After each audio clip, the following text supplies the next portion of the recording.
In the last video हमने देखा था कि क्या क्या रॉ मटेरियल रिक्वायर्ड हैं प्लांट्स के लिए फोटोसिंथेसिस के प्रोसेस को करने के लिए। इसमें सबसे पहला था सनलाइट, फिर कार्बन डाइऑक्साइड और फिर वाटर। आज हम इस वीडियो में देखेंगे कि प्लांट्स कैसे कार्बन डाइऑक्साइड और वाटर को ऑब्टेन करते हैं अपने फोटोसिंथेसिस के प्रोसेस को करने के लिए। तो सबसे पहले देखते हैं how do plants obtain carbon dioxide for photosynthesis. Plants obtain carbon dioxide through tiny pores on the surface of their leaves called stomata. The stomata open and close to allow the exchange of gases between the plant and the surrounding environment. तो plants के leaf के surface पे बहुत सारे small pores present होते हैं जिससे कि प्लांट्स कार्बन डाइऑक्साइड ऑब्टेन करते हैं फोटोसिंथेसिस के प्रोसेस के लिए। उस पोर्स को स्टोमाटा या स्टोमाटल पोर कहा जाता है। जब प्लांट्स को जरूरत होती है कार्बन डाइऑक्साइड की तब ये पोर्स ओपन हो जाते हैं और जब प्लांट्स को कार्बन डाइऑक्साइड की जरूरत नहीं होती है तब ये पोर क्लोज रहते हैं। आप इस फिगर में एक ओपन स्टोमाटा को देख सकते हैं इसमें कि स्टोमाटल पोर ओपन है और प्लांट्स कार्बन डाइऑक्साइड ऑब्टेन कर रहा है अपने फोटोसिंथेसिस के प्रोसेस को कंटिन्यू रखने के लिए।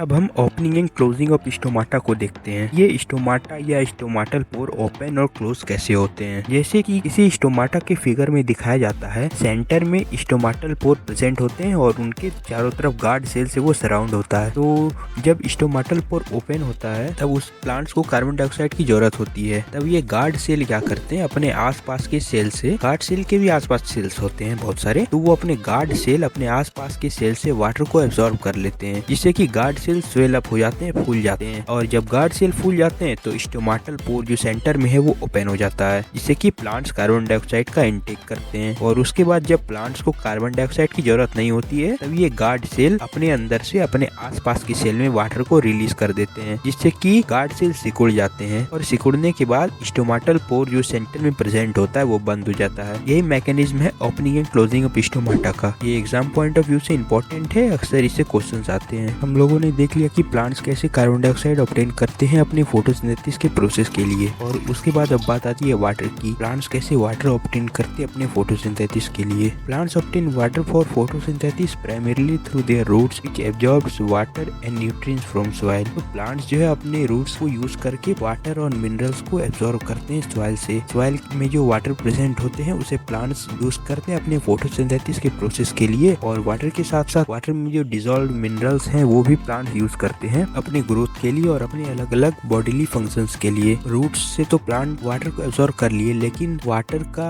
काम तो फोटोसिंथेसिस के प्रोसेस में है और फोटोसिंथेसिस तो लीफ में हो रहा है। तो प्लांट्स को वाटर को रूट से ले जाकर लीफ तक ट्रांसपोर्ट करना होता है। तो इस प्रोसेस में एक टिश्यू का नाम आता है जाइलम टिश्यू जो कि ट्रांसपोर्टेशन में हेल्प करते हैं वाटर का। जाइलम टिश्यू को आप इस तरह से समझ सकते हैं कि ये बेसिकली एक एंड टू एंड पाइप है प्लांट में जो कि पूरे प्लांट में फैला हुआ है और रूट से एब्जॉर्ब किए गए वाटर को ये साइट ऑफ फोटोसिंथेसिस तक पहुंचाता है। तो जाइलम टिश्यू के हेल्प से ट्रांसपोर्टेशन का काम होता है प्लांट में वाटर और मिनरल्स का। और जाइलम टिश्यू एक डेड टिश्यू है जो कि एक के ऊपर एक रख के एक पाइप नुमा स्ट्रक्चर बनाता है प्लांट के अंदर। और ये जाइलम टिश्यू में वाटर का मूवमेंट सिर्फ अपवर्ड डायरेक्शन में ही होता है, यानी कि रूट से वाटर को एब्जॉर्ब किया गया और साइट ऑफ फोटोसिंथेसिस यानी क्लोरोफिल तक वाटर को, क्लोरोप्लास्ट तक वाटर को पहुंचाया गया।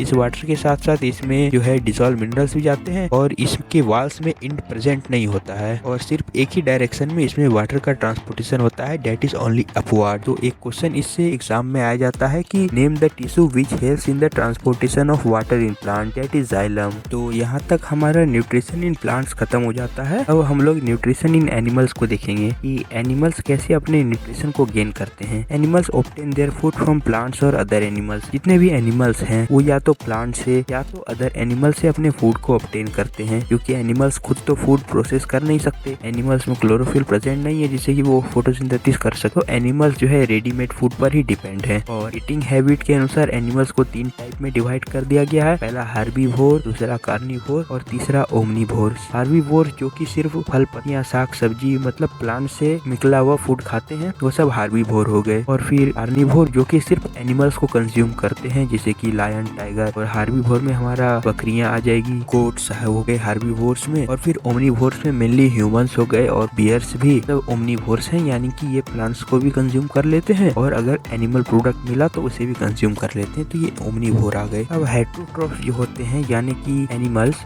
वो तो फोटोसिंथेसिस के प्रोसेस को नहीं करते न्यूट्रिशन के लिए, लेकिन ये लोग भी बहुत सारे प्रोसेस को करते हैं जिससे कि इन्हें न्यूट्रिशन मिलती है, जिसमें कि पहला है इंजेशन, दूसरा है डाइजेशन, तीसरा है एब्जॉर्प्शन, चौथा है एसिमिलेशन और पांचवा है इजेशन। इन सारे प्रोसेस को करके एक हेटरोट्रॉपिक ऑर्गेनिज्म को न्यूट्रिएंट्स मिलता है। ये पांचों टॉपिक को हम लोग अगले वीडियो में डिटेल में डिस्कस करेंगे। Thank you.